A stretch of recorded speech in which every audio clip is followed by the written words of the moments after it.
अपने पिछले वीडियो में हम पढ़ रहे थे कि हमारे नगरीय समाजशास्त्र के अध्ययन का महत्व क्या है, प्रासंगिकता क्या है। उसमें हमने 5 पॉइंट्स पढ़े जो कि आप स्क्रीन पर भी देख सकते हैं। अब हम पढ़ेंगे छठा पॉइंट, नगरीय प्रक्रियाओं का ज्ञान। बर्गेल ने लिखा है कि नगरीय समाजशास्त्र को आधुनिकृत नगरीकृत समाज का विज्ञान कहना अधिक उचित है।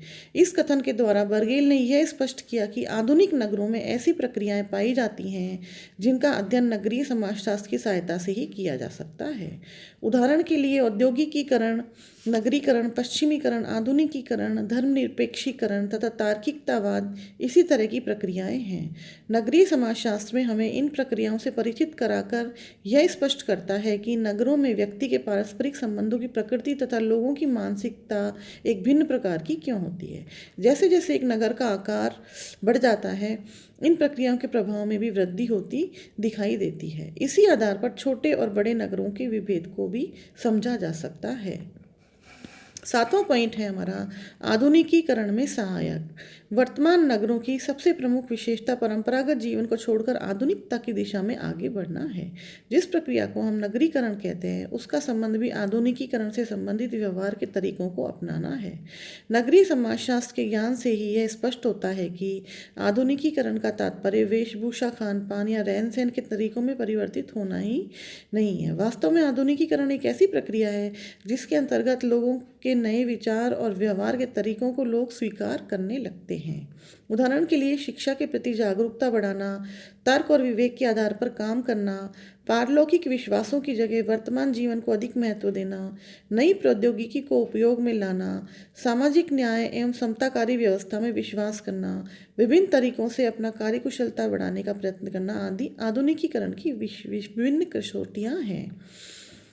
इसका तात्पर्य है कि नगर की सामाजिक संरचना को आधुनिकीकरण की प्रक्रिया को समझे बिना समझा नहीं जा सकता। नगरीय समाजशास्त्र इन सभी दशाओं के प्रभावों को स्पष्ट करके नगरीय पर्यावरण को समझाने में हमारी सहायता करता है।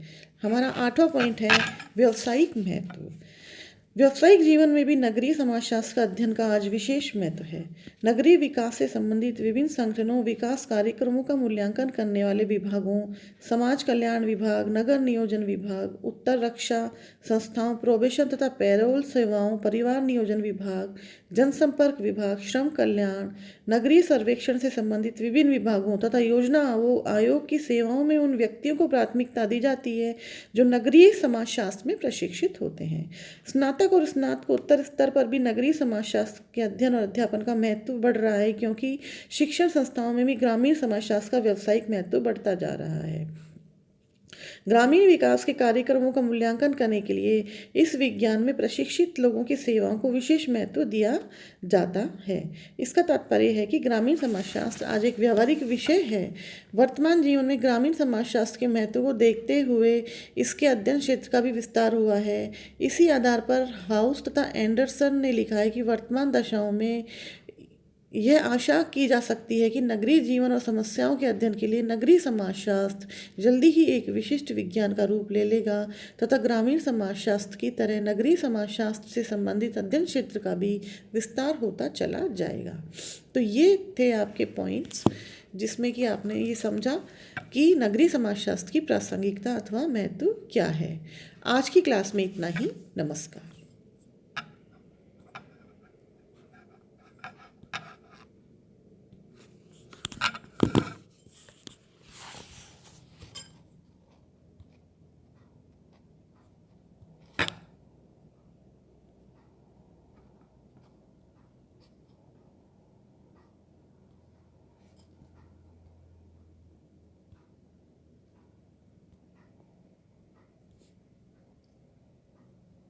स्टूडेंट्स, मैं डॉक्टर मीनाक्षी मीना। आज की आपकी क्लास बीए पार्ट 3 की सोशियोलॉजी के क्लास है।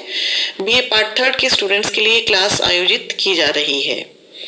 आपका ये पेपर सेकंड पेपर है, नगरीय समाजशास्त्रीय उपशाखाओं का परिचय। आज का हमारा टॉपिक है नगरीय समाजशास्त्र की विषय सामग्री। स्टूडेंट्स, मैं डॉक्टर मीनाक्षी मीना। समाजशास्त्र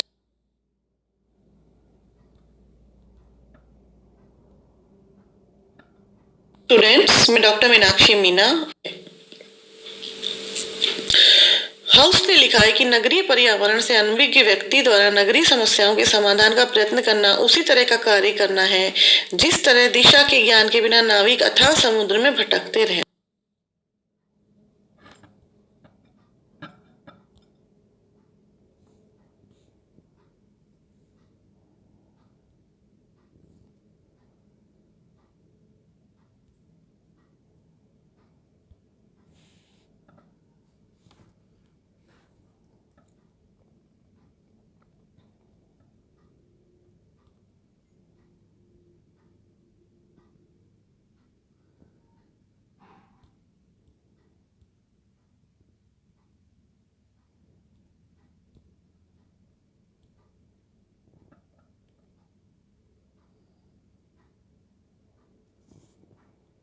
स्टूडेंट्स, मैं डॉक्टर मीनाक्षी मीना।